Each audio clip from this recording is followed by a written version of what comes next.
All right, everyone, welcome in and good morning for those watching live with us to another live edition of the Patriots Beat podcast here on the CLNS Media Network, presented by our wonderful friends over at Game Time. It is Brian Hines back as always with Alex Barth to kick off our training camp preview here because we are just over a week until the first Patriots training camp practice next Wednesday, and we are going to start on the offensive side of the football today.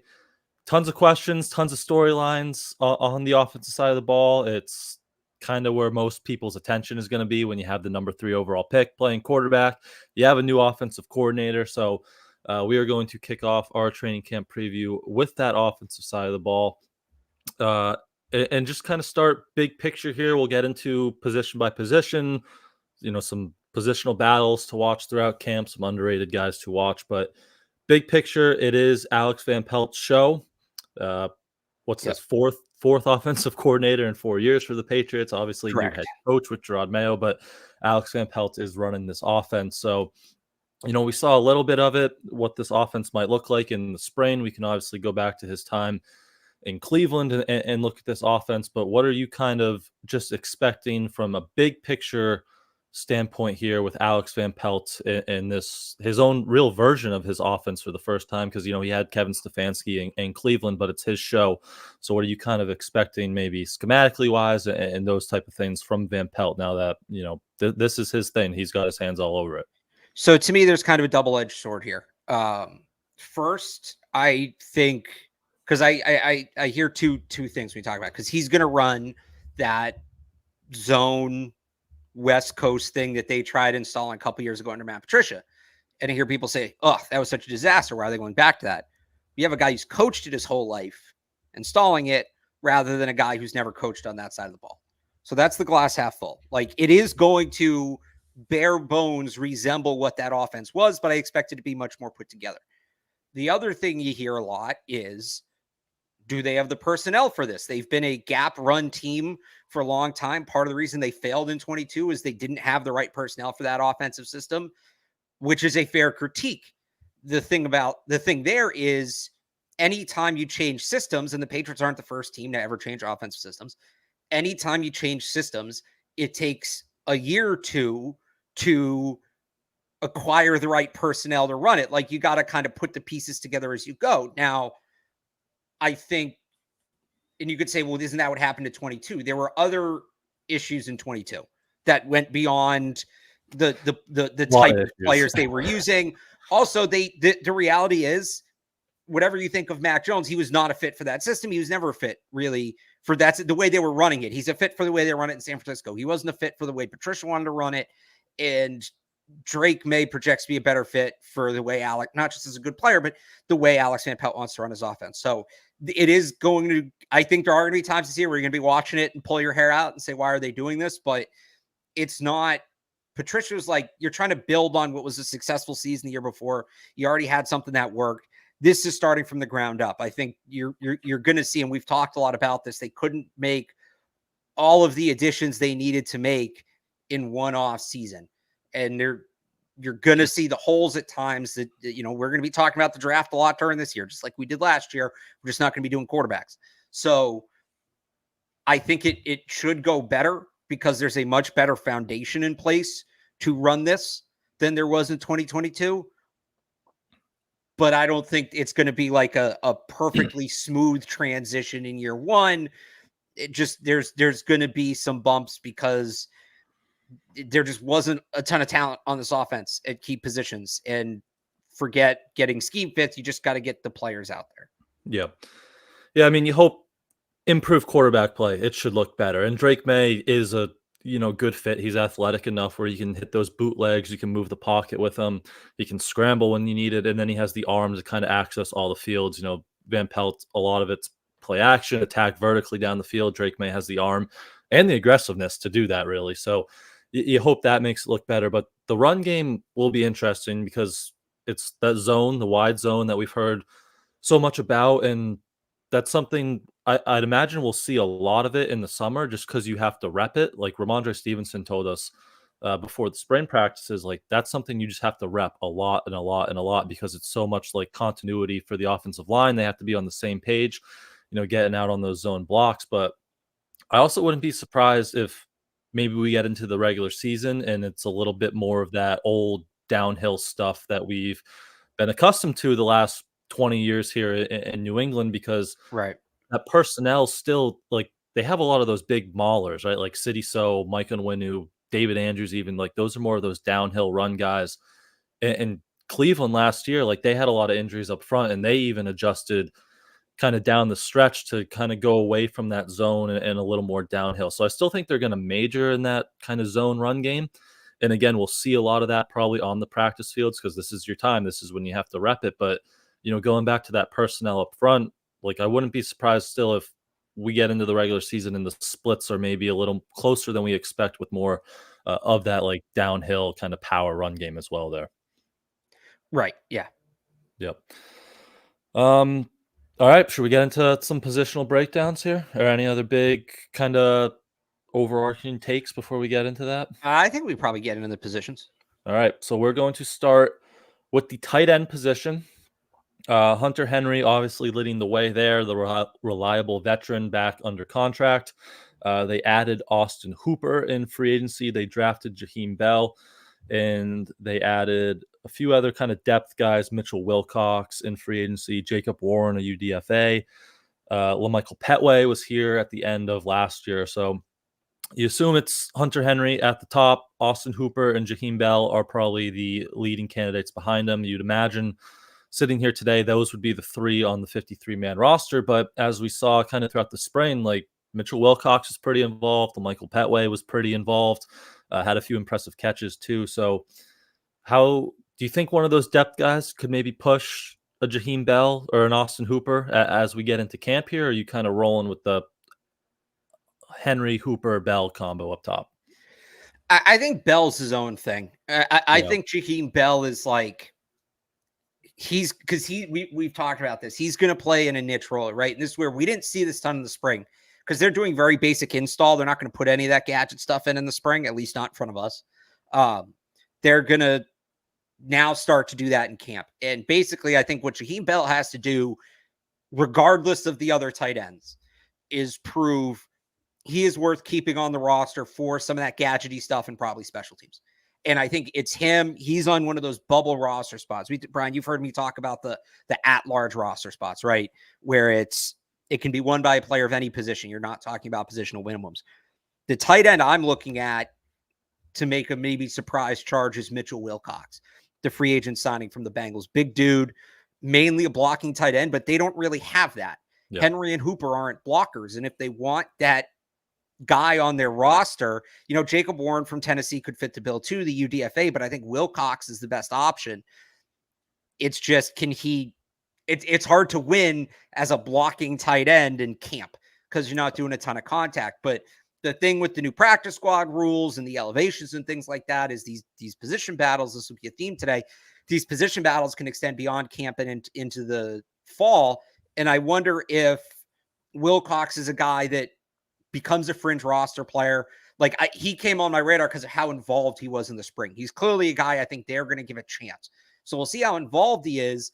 And then does he make the roster or does he go to the practice squad, get elevated early, and then becomes a guy that, gets added to the roster in a few weeks when they have an injury or two. So if Bell, again, is his own, it's not to say Bell can't make the roster. He very much can. And maybe there's a situation where probably not week 1, but by week 3 or 4, they have 4 tight ends on the roster if you count Bell as a tight end. But I think if you're talking about like what people think of as a traditional tight end 3 as backing up Hunter Henry and Austin Hooper as playing in a traditional tight end role, Mitchell Wilcox is the most likely tight end 3 on this team. Yep. So do you think he could push, like, say Jaheim Bell? I agree. Like, he's kind of in his own category almost, right? Yeah. Like, his role is going to be really unique. Like, he's not going to be used like Hunter Henry. He's not going to be like a pure inline guy. He's going to move around a lot. So do you think like a Mitchell Wilcox could push an Austin Hooper? Because, it was a quiet sprain for Austin Hooper there.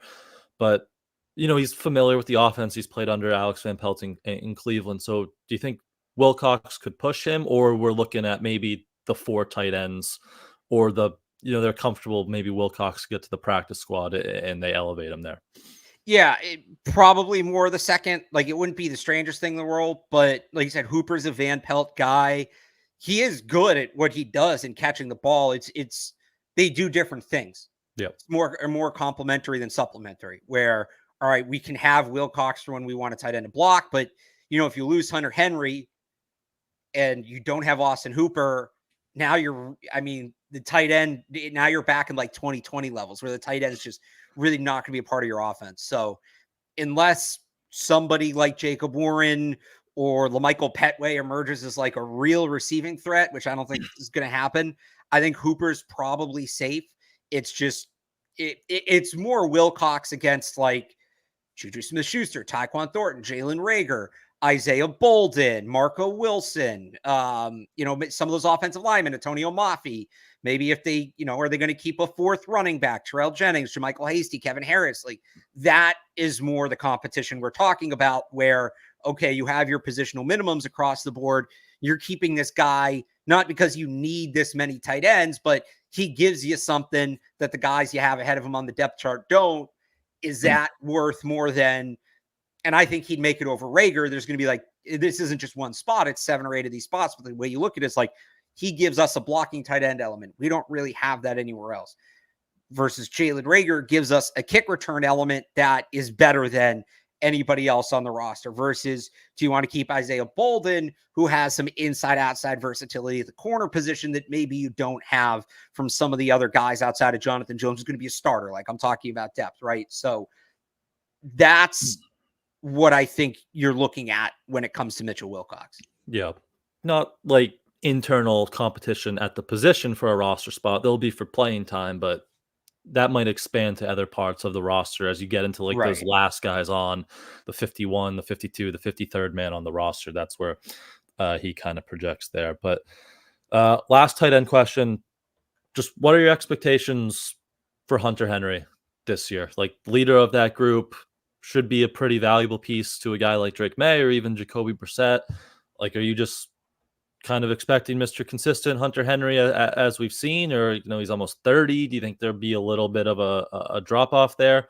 Because the tight ends position such a big part of Van Pelt's offense. We saw David Njoku have like a career year last year. So just as the top guy in that room, what are your kind of expectations for Hunter Henry entering this year?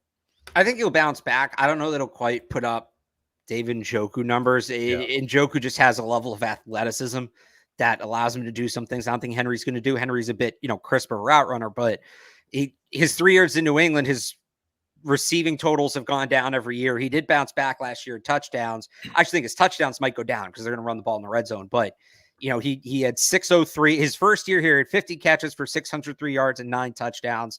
In 22, 41 for 509 and 2. Last year, 42 for 19 and 6. I think he's probably closer to that 2021 year, at least in terms of catches and yards. Like 50 and 600 feels about right. Maybe he flirts with 700. 9 touchdowns feels high. I think he's probably closer to 4 or 5. Because again, I just think they're going to run the ball in the red zone.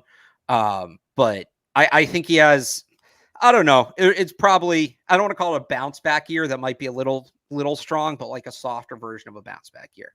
Yep. Yeah, I could see that. He's definitely not as explosive as a David Njoku, but he's going to be on the field a lot. He's going to be a reliable passing down guy. A lot of what Njoku did, just to kind of be a little more direct about that, like a lot of what Njoku did was after the catch, and Henry just doesn't have the same.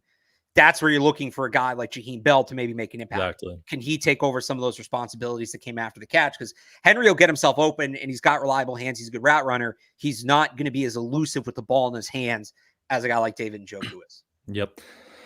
All right, so that is the tight end position. Let's get over to the running back position because they're going to run the ball a lot, as you just said. We already have someone in the chat saying he is worried about the RB3. They got a great duo already, but the running back 3 could be a big factor. So that's really the main competition entering camp. Who will be that RB3? Gibson locked onto the depth chart. They should be really involved. I think Antonio Gibson could be a really sneaky ad there. I think he could be really, really involved. But after that, it's JaMychal Hasty was busy in the spring, but it's kind of a passing camp in the spring, and that's someone you would he's kind of has that skill set, really involved on special teams. And then you have kind of three of the bigger kind of bowling ball backs, and Kevin Harris and a couple UDFAs, and Deshaun Fenwick and Terrell Jennings. They didn't get to show as much in the spring because, again, no pads. You're not power running a lot, so maybe this is the time where you get the pads on, you can run the football a little bit more in camp, and we start to see a little bit more from Kevin Harris and the UDFAs there. So what are your thoughts with those three guys and JaMychal Hasty? And are you confident in one of them to take like the RB3 spot, or do you think we're looking at maybe a late, like a Zeke Elliott signing like last year with another veteran free agent? So I don't think you'd see a Zeke Elliott signing because that was for like a RB2 and really kind of a spell back role, and he was going to get legitimate carries. I don't think you're going to be able to draw a player with that pedigree. Like Antonio Gibson's a good back. Antonio Gibson is a really solid running back, and I don't think you're looking for somebody to supplant him. I think they have plans for him. He's going to play. So a guy like Ezekiel Elliott's probably a bit rich, but maybe somebody like a tier down. And I don't have the list let me pull up the list of free agent running backs, but I do think it's possible that this is, somebody gets signed later on and maybe gets added to the mix because, I like what I saw from JaMychal Hasty, and he plays special teams, so that helps. I like Deshaun Fenwick. If they just want a bowling ball guy to take the 3rd and 1s and the goal line carries, like he's certainly capable of that. Take some of the more physical carries off Ramondre Stevenson's plate. But it's not going to be a super well-rounded role. So I look at guys like, if they want another well-rounded guy, Jerick McKinnon, Brandon Bolden's apparently a free agent. That would be an interesting one. Like he could certainly, that 3rd running back could be that role. Kind of JaMychal Hasty though. He's got like those Brandon Bolden vibes in a way. Yeah, if you want that like locker room guy though. Yeah. Bolden's also bigger. He's more of a powerful runner if that's what they want. Joshua Kelly, would make some sense there, Benjamin, like guys like that. But so they do, like, it is important. It is important because remember there were games last year where they had one healthy running back. Yeah. And even then, like, I remember I don't remember what game it was, but Ramondre Stevenson was the only healthy running back, and he was kind of limping around. And we were talking about in the press box, like, who's the emergency back? Is it Jabril Peppers? Is it Demario Douglas? Like, we didn't really know. Last year, so I ran the numbers last night. I actually wrote about this morning on 985thesportshub.com. I'm going to have a series throughout the week of the biggest camp battles coming up this summer. There were only 7 teams that consolidated their carries to their top 2 backs more than the Patriots last year. And Brian, tell me what the majority of these teams have in common. There's one outlier. Titans, Steelers, Seahawks, Raiders, Texans, Bengals, Panthers. Titans, Raiders, Steelers. I mean, like none of them made the playoffs. Is that what? Well, there's that. I didn't even consider that. There's that, but it ties into most of them had definitive number 1 power backs, right? You have Derrick Henry. I know people are down on Najee Harris, but like Najee Harris and Jacob Warren, right? In Pittsburgh, Seattle leaned a lot on Kenneth Walker, and like rightfully so, it's good, but they leaned a lot on Kenneth Walker. Cincinnati obviously had Joe Mixon, like you had, and they didn't really spread the carries out maybe as much as they should. And a lot of those backs were banged up late in the year, and that hurt them. So their Patriots are going to run more probably this year than they have the last few years. You need to have somebody. I'm not saying bench Ramondre Stevenson. I'm saying if you can find some lower impact carries, so that's, end of the game in a 2-score game, or maybe like a 2nd and 1 where you have another shot and you just need somebody, you're going to take a big hit and you just have somebody else to take that hit that you trust to fall forward. You might get more out of him.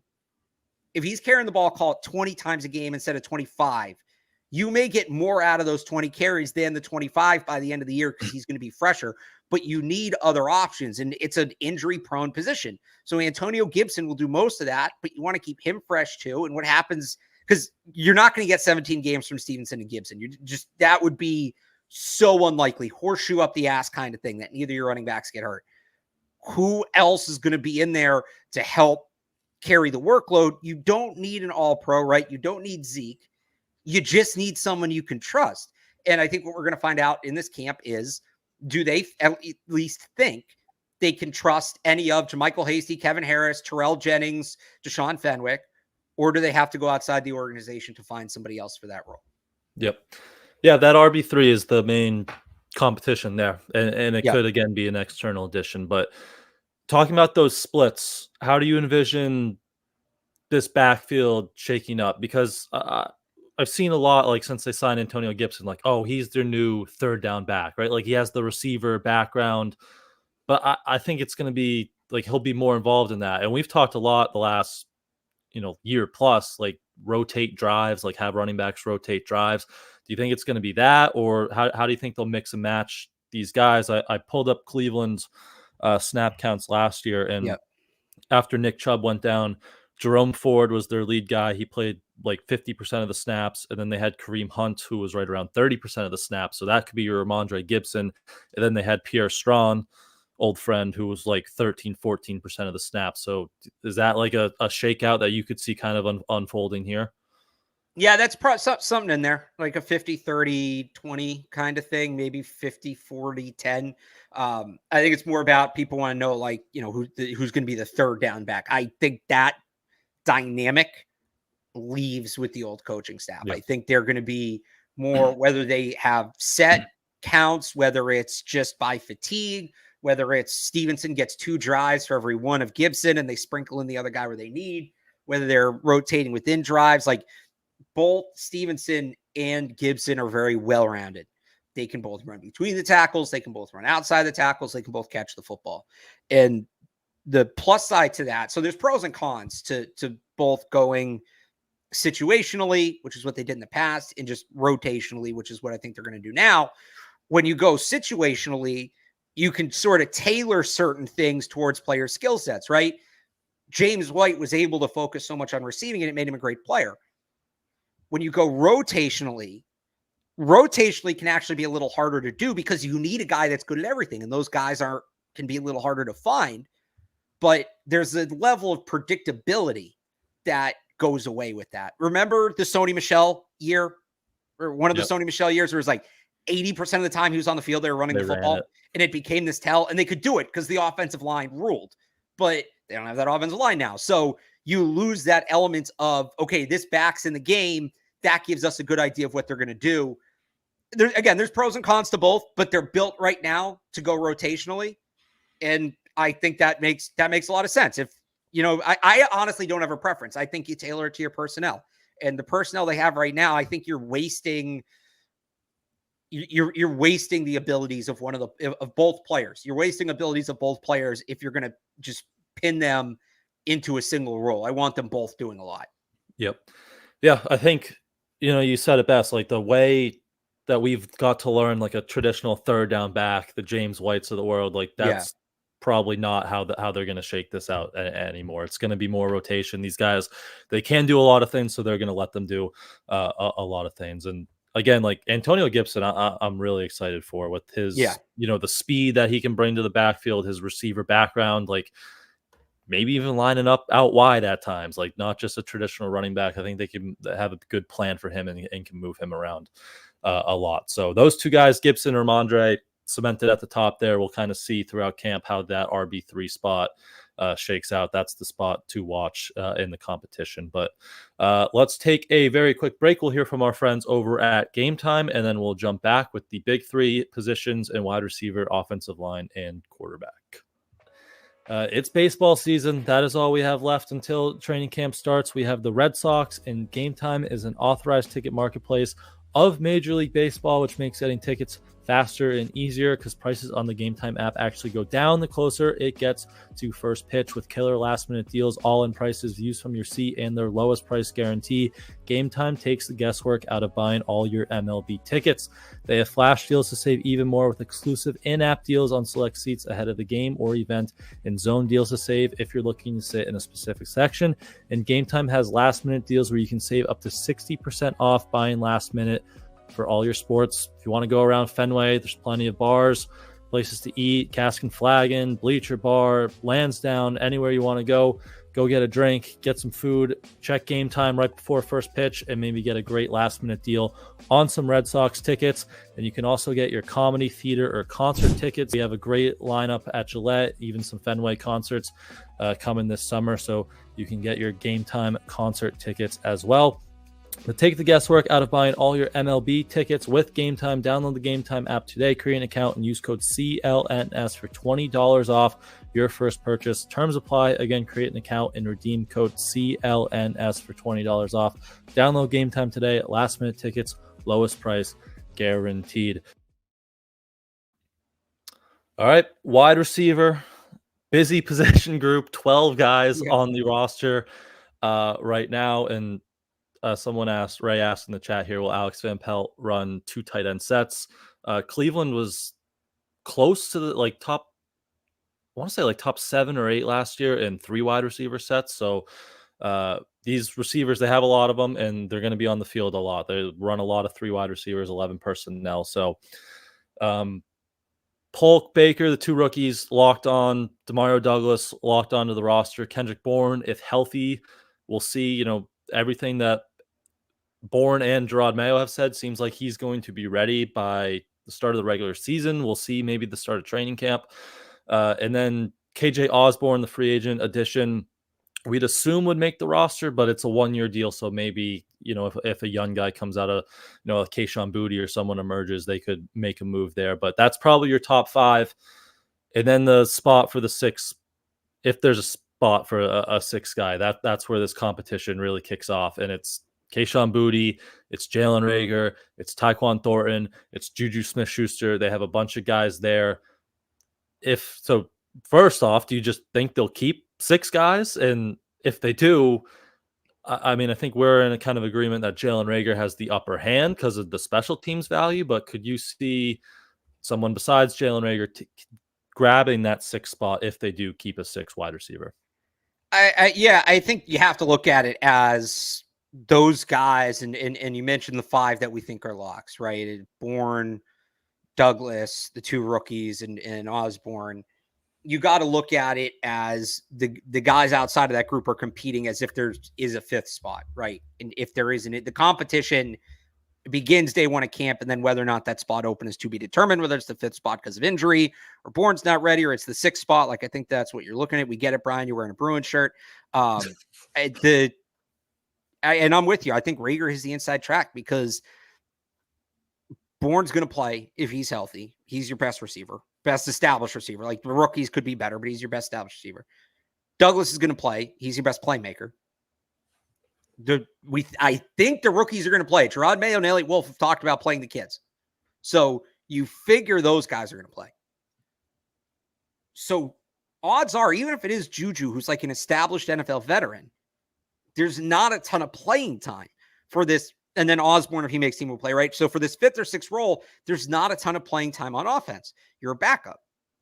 So you need to be able to contribute in other ways. And we saw it in the spring. Juju Smith-Schuster, no special teams. Tyquan Thornton, brief attempt at special teams and then went back to doing side work during special teams periods.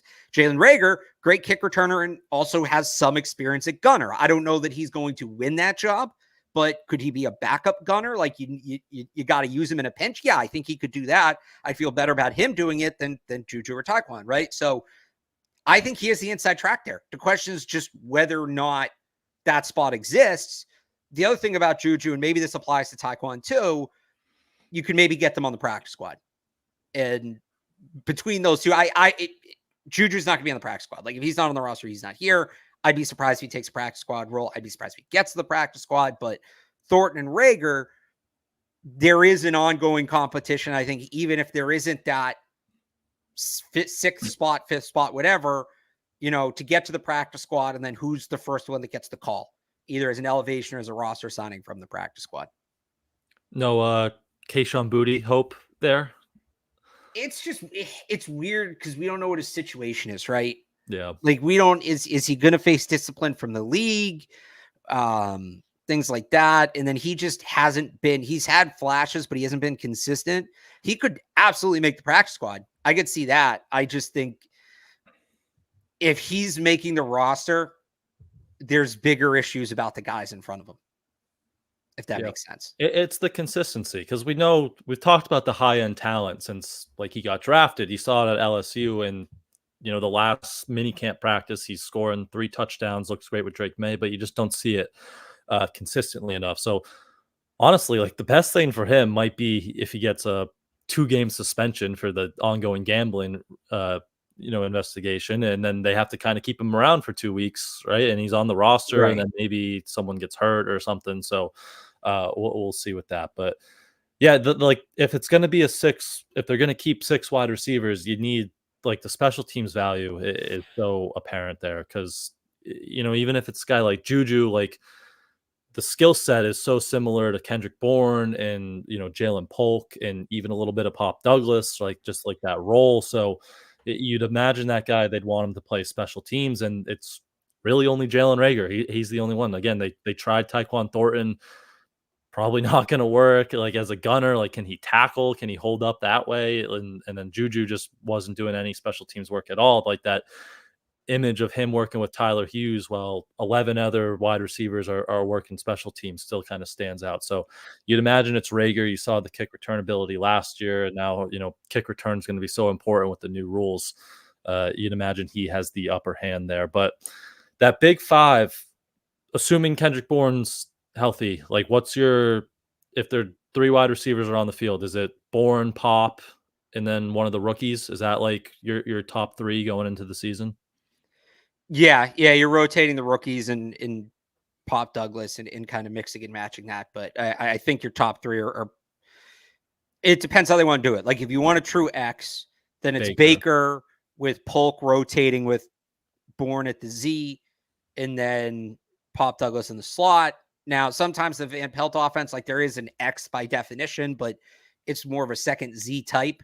So then you go Polk and Bourne probably on the field together with Pop Douglas, and you're taking Pop off the field in like red zone situations or just when you want to throw a jump ball, deep ball. And that's where Baker comes in as that more true X. Yep.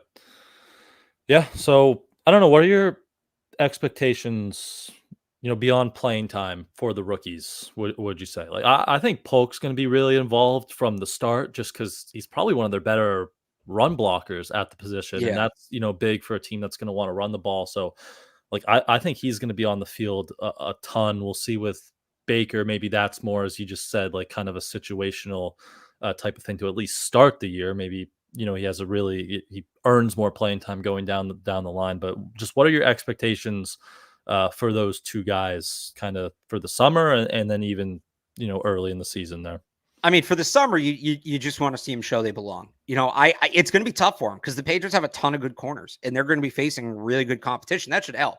But like it could be tough going for them early on. They're also not going to get to consistently work with one corner or with one quarterback. But Baker's situational. Like I think that's what he'll end up being this season. I think you want to see something from Jalen Polk. You want to see him have a DeMario Douglas type season. I don't know that he needs to come out and have like the greatest season ever by a rookie wide receiver, but he was a guy they, for lack of a better word, maneuvered to get in the draft, right? They moved down and, there's been some reporting that maybe he wasn't their first choice, but they moved down. They let other players go ahead. They ended up with him. You want to see him justify that. You want to see him, maybe be better than some of those guys that they passed on and really produce. And I think it was on this show. We talked about this a couple weeks ago, right? That I don't need him to be the, ace coverage dictating number 1. I don't need him to be Jamar Chase. I don't need him to be DK Metcalf. Can he show he can maybe be like a Tyler Lockett type to get, really bold T. Higgins, that strong complementary second receiver?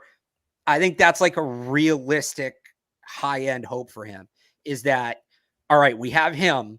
He's going to be the guy that eats when everybody's focusing on player A. And now you just have to go out in the offseason, right, and find out who player A is. So that's like, if he can get there, I'll feel pretty good about it. If he can, and maybe not, he won't be there this year because they don't have player A. But if he can at least kind of show he's on that path, I think that would be very encouraging. Yep. And T. Higgins hitting the open market next summer, next spring, unless they franchise tag him again. But maybe or he's saying he won't sign an extension. Who knows? Like, yeah, we've got a long way to go. Long way to go. But yeah, that's pretty much the receiver room. Someone did ask in the chat, how worried are you about Pop?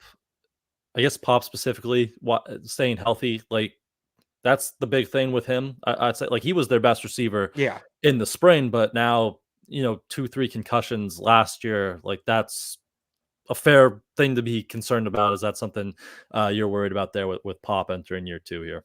Absolutely. He looks like he bulked up, so that's helpful. But he does need to do a better job of protecting himself, and he can do some unbelievable things in the open field, making guys miss. And I don't want to see him stop doing that. But I think if there was one weakness in his game, we saw it both with the injuries and the fumble against Miami.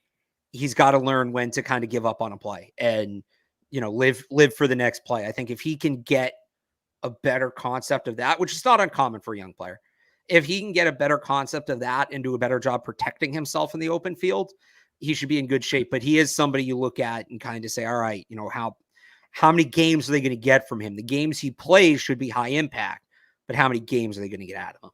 Yep.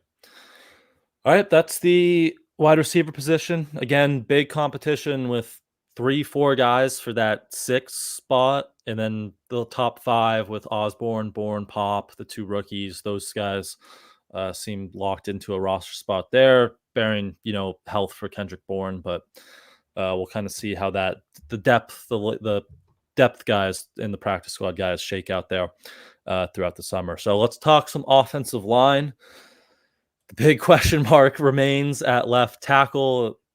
Is it even a competition anymore, or is it just Chuks Okorafor? Like, I would say this: it's probably easier for us to start with what is solidified than what isn't. True. David Andrews. David Andrews is going to start at center. Mike Onwenu is going to start somewhere on the right side, and Chuks and City So will start somewhere, and Chuks Okorafor will start at left tackle. And when I say like start the season, summer or season, it seems like they're going to give him a chance. The big question with him is, how does he look there? And the other important question that we can't sleep on, as much as we've talked about, Brian, all the different permutations of the Patriots starting offensive line, we haven't mentioned that all the backup jobs are wide open too. Like, we don't know who any of the backups are. Yeah. And that backup left tackle spot is going to be massive, because what if Chuks Okorafor can't do it? Who is the next guy up? And that's unclear right now. Is it Caden Wallace? They talked after the draft that he might be a left tackle, but it seemed like throughout the spring he was at right. And if they're going to kick Mike Onwenu inside, they may need him at right. So I wouldn't feel great if it doesn't work out with the Okorafor moving Wallace to the left side cold. Yeah. Because if there's a chance Onwenu's going to play right guard, you need Wallace repping at right tackle. Okay, so he's out of the picture. That basically leaves you with where they were last year, -1 or -2. They don't have Trent Brown, who played there last year. They don't have Connor McDermott, who played there last year. So you're looking at Calvin Anderson, who's coming off some pretty significant health stuff, and good for him for getting back. But what kind of shape's he in? And Vidarian Lowe, who was better at left tackle than right tackle last year, but it still wasn't great. So we'll see what Chuks Okorafor looks like at left tackle. That is going to be a major question at camp. But don't lose track of the fact that his backup is a pretty important role too, because there's a good chance that they may need to go to that guy. Yeah.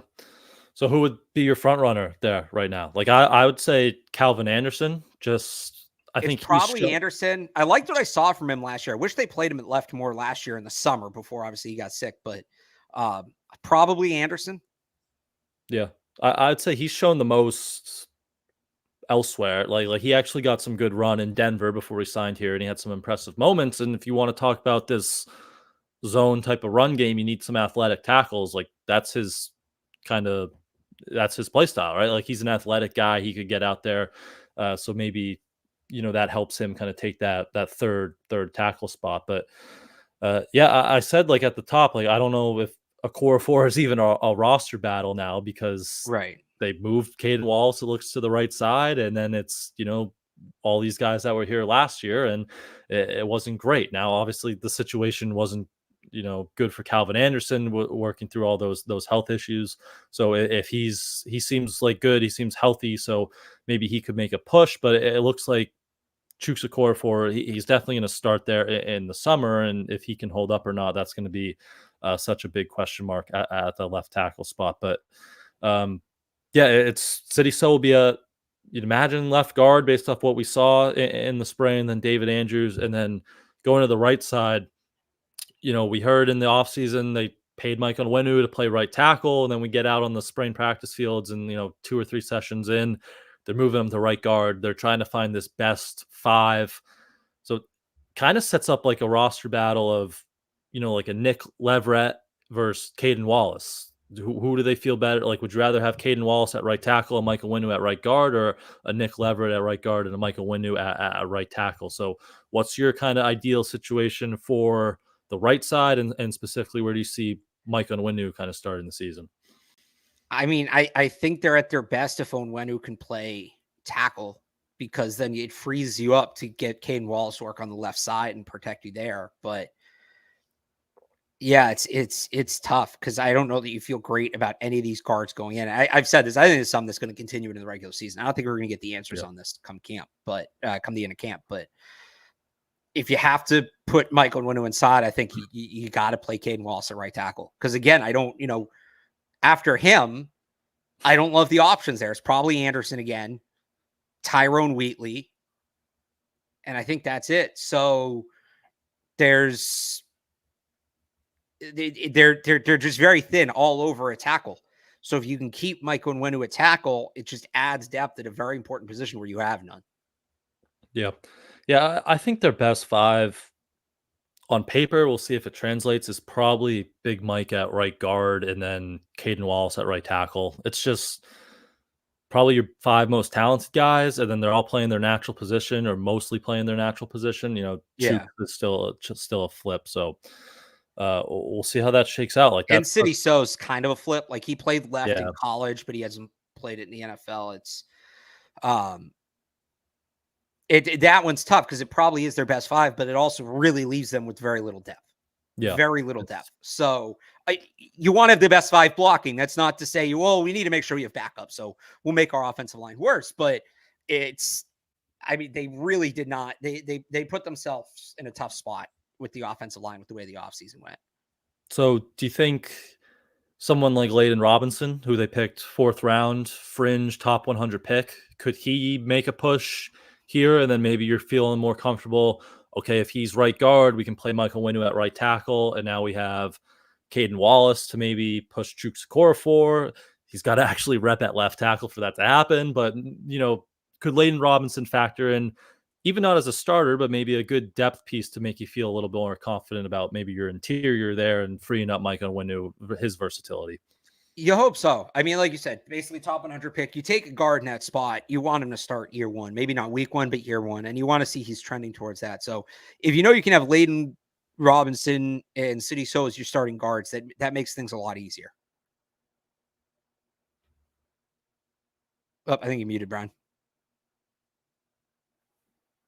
Are you muted or did I lose sound? I can't hear you. Can you hear me now? Yeah, there you go. Oh, I got something. My mic disconnected. I don't know what happened there. Oh, that's weird. It's like with my camera, the plug's like loose. You got me though? Yeah, I got you. You're in. Okay. Yeah, Layden Robinson, he wasn't rotating in with like the top guys in the spring, but again, he's one of those more powerful guys. So maybe that flashes more when the pads come on, and he can build some momentum there. So, but yeah, it's such a big question mark how it shakes out.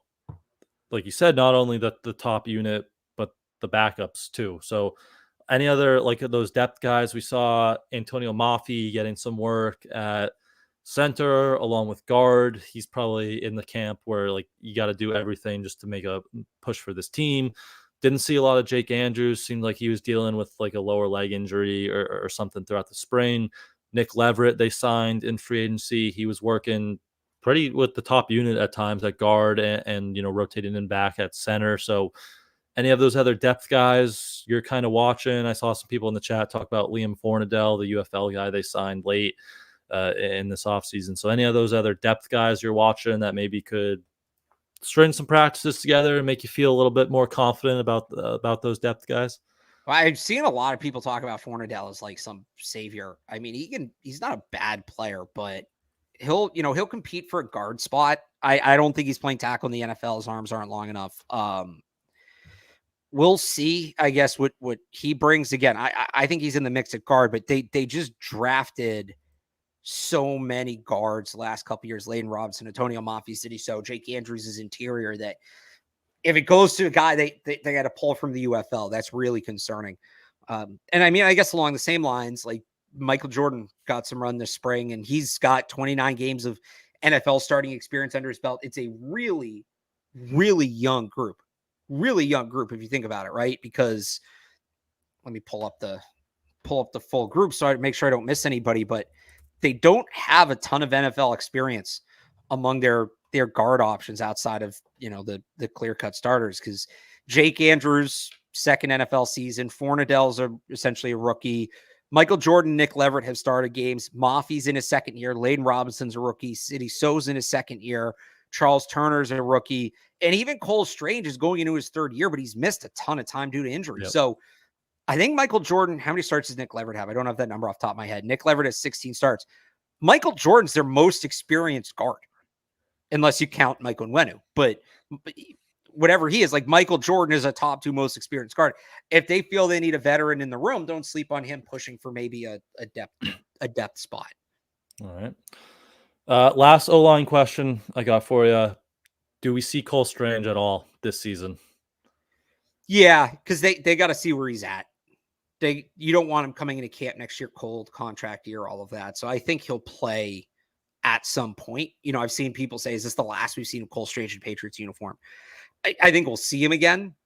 Now, do they put him in for a couple weeks? He doesn't look good, and that's it. Like, that's very possible. I wouldn't rule that out. I wouldn't rule out this being his last season as a Patriot, but they're going to give him a shot. And it could also just be like, again, they don't have a ton at guard. They may need to give him a shot just to see what it looks like. So I think we see him again. I don't know how much, but I don't think he's like done. Yeah. It's tricky because if you had to pick a spot on the offensive line you're confident in, I guess you would say the interior, right? Like if it's City, David Andrews, and Mike I'd say Onwenu, center.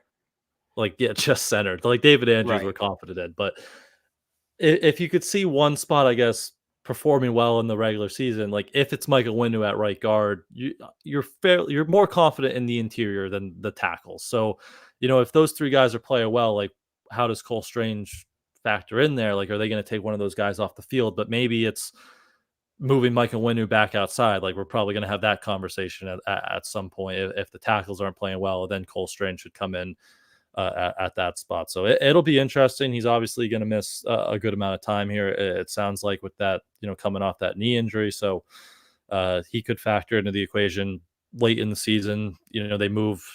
When did they move Big Mike outside last year? Like week 5, week 6? I think it was a little later than that. A little later than that. So maybe like that same time frame. Yeah. This year, if Cole Strange is back and healthy, they could move Onwenu back outside. But this is it's annoying. It's still a question mark, especially, the tackle positions, but it'll be a big part of, what to watch during training camp. Scott Peters will have his hands full trying to find that best 5, and we'll see how that kind of shakes out. And it transitions into the last position, the quarterback spot, because it could impact when we see Drake Maye. And there's kind of 2 internal competitions, I would say, at quarterback. They need a starter, and it's probably going to be Jacoby Brissett, who was the starter in the spring, versus Drake Maye. And then Joe Milton and Bailey Zappi could kind of be in their own competition for a third quarterback on the roster, if they even keep a third quarterback on the roster. So let's start with Zappi and Joe Milton. Joe Milton, 2 obvious different players. Joe Milton's got all the tools. Bailey Zappi, though, has some starting experience in the league. What do you want to see from, I guess, both of those guys?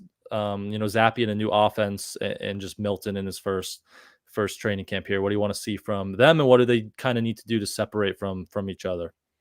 I think with Milton, you just need to see development. I don't know that he needs to look NFL ready, but you need to see that he's on the right track. Whatever that entails, like that could go a number of different ways, but basically he needs to look better in the 13th practice than he did in the first practice. I think that's the big thing with him. I don't know with Zappe. I don't know. And it's not like an insult to him. I just don't know what his place is for where the Patriots are at right now. Jacoby Brissett's your veteran, week one starter leader in the room. Drake Maye is the future. Joe Milton's the super toolsy, physically gifted project player. Zappe is what? Like, what are you keeping him for? You're not keeping him for his locker room presence. You're not keeping him for his raw physical ability. I mean, he's a solid backup, I guess, if you want him to back up Drake Maye down the road, but he's going into year 3. So next year he's going into a contract year, and you generally don't pay backup quarterbacks. You go and you draft another one. So at most, you're keeping him this year as a 4th quarterback to be a backup next year. So I think what you're looking for him is to ball out in the preseason and hopefully pick up some trade value. I think that's what you're looking at from Bailey Zappe, because they're moving on. They're moving on. They're reshaping the quarterback room. Mac Jones is out. You would think Zappe would follow him. It's just, I wonder if they're waiting to see if they can get something for him. Yeah, just the way they reconstructed this room, you said it best. There's just no role for him going forward, like long term, even short term with Jacoby Brissett here. Like, he's not going to be starting games, and if it's not Jacoby, you'd assume that's because Drake Maye beats him out. So it's tough to see a role from Zappe.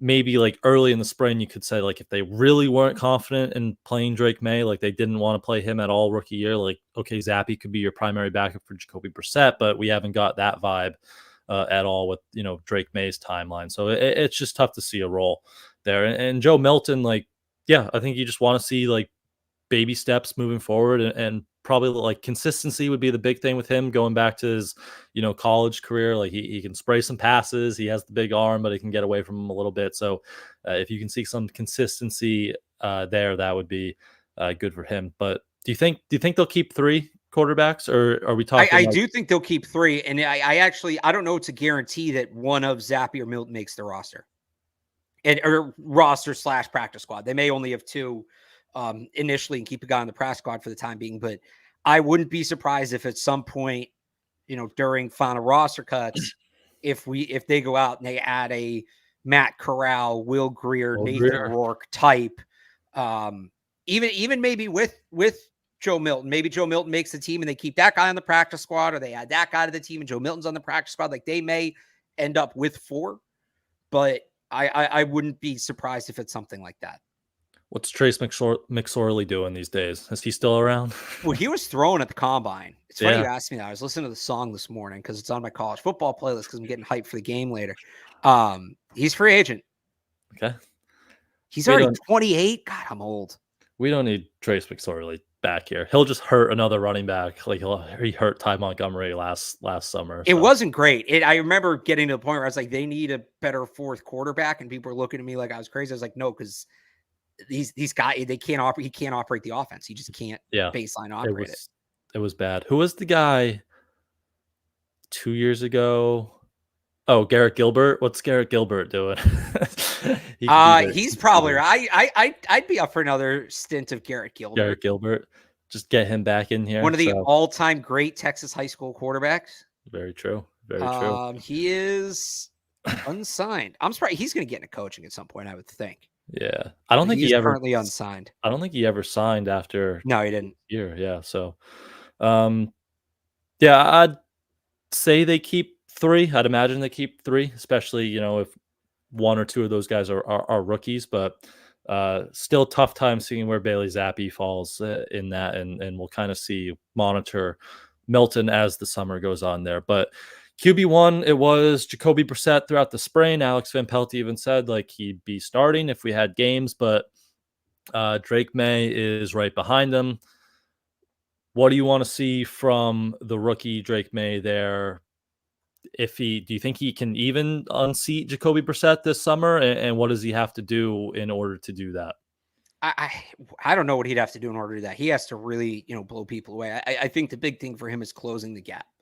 And even if the coaches know we're not playing this kid week 1, he can put pressure on them the better he plays, like the sooner they got to put him out there. So I think it's all about where he's at relevant to Brissett, and then we'll go from there. And some of it's going to be a feel thing. We're going to have to see it in, real time and what that actually looks like. But I think for him, it's about just showing how close the gap is, because we've talked about this. The locker room's going to play a role here. They want to win, so they want to play with the quarterback who gives them the best chance to win. And, I think there'd be some understanding, hey, week one, we don't want to put too much on this kid's plate. We're not ready. But like, if he tears it up in camp and you're 1-3, you're going to start hearing it in the locker room. Whereas if he's maybe not as great in camp, guys don't feel as, strongly about making the quarterback change. So again, I think for him, it's about closing the gap.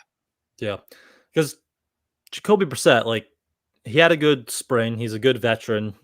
Has familiarity in this offense. Like, he's not going to implode and just hand the job to Drake Maye, you imagine. So Drake Maye is going to have to earn it.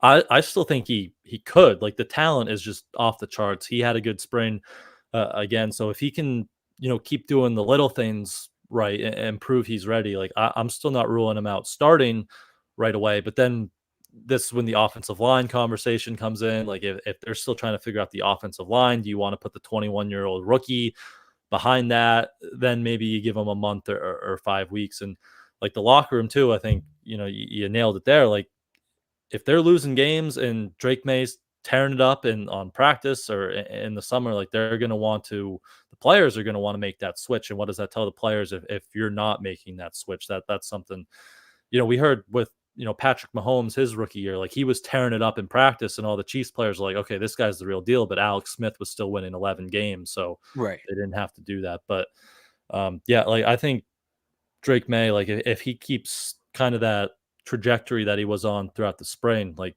the coaches spoke very highly of him. We could see it out there. Like, he had a few 7-on-7, 11-on-11 sessions where, like, the ball never even hit the ground. He was tearing it up that well. Like, I think he could make a push, but some external factors could be kind of going against him, where maybe you have to put him on the shelf for a month to 6 weeks to kind of start the regular season there.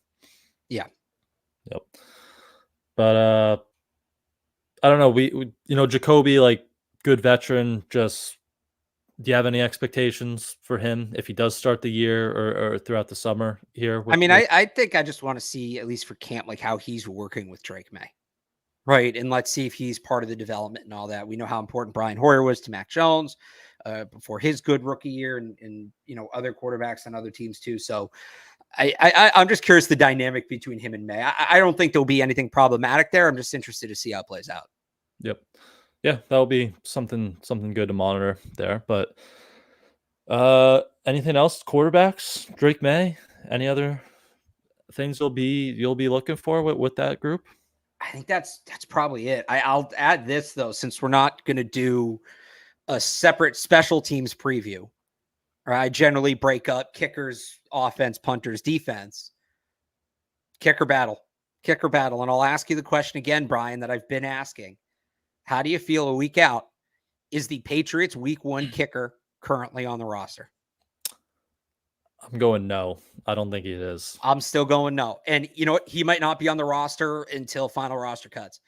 The more I think about it, I think they're going to give both these guys a chance. And if neither proves it, they're going to do what the Titans did last year. And they'll flip a 7th round pick to one of these teams that has 2 kickers in camp. I think that's what's going to end up happening. Yeah. Yeah. I mean, nothing we saw from either Chad Ryland or Joey Sly in the spring was like reassuring in any way, really. And I was digging into like the 12, 13 teams last week that has 2, even the Packers have 3 kickers. Like, there are some NFL caliber kickers or intriguing rookies. Like, Carolina has Eddie Pinheiro and Harrison Mevis, who thicker kicker. We talked a lot in draft season. Like, one of those guys is probably going to come available. And then you have the UFL guys who had some impressive seasons in that league. So there are some talented guys out there, and there will be plenty of movement late in the summer during roster cuts at that spot. So they're going to let these guys earn it. But again, nothing we saw throughout the spring, it was, raised the confidence level in either of those guys. So if I had a guess, I'd probably say their week 1 guy isn't on the roster right now. Yeah, I'm with you. He's somewhere, but he's not on the Patriots roster. He's out there but somewhere. Again, that's if you really want to track the Patriots kicker battle, you got to look at these other teams too with multiple kickers, because that's going to be a part of it. Yep. We'll actually see. We'll see the Panthers. They'll come first preseason game, so we'll see both of those kickers. I don't think the Yep. Eagles. They have Jake Elliott, so they won't have. No, the Eagles just kickers. have one. Who's Hang on, the I can tell you. Who's the third preseason game against? It's Panthers, Eagles, Commanders. I think they have Commanders. two actually. Do they even have one? Because they just cut. They had to cut Brandon McManus because of. All right, so here are the teams with multiple kickers. At least this is as of a week ago. I haven't checked, but the Jaguars have Cam Little and Riley Patterson, both potential NFL kick.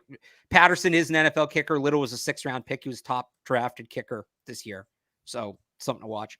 Rams have Joshua Carty and Tanner Brown. It's probably Carty. Tanner Brown's not. He's fringy.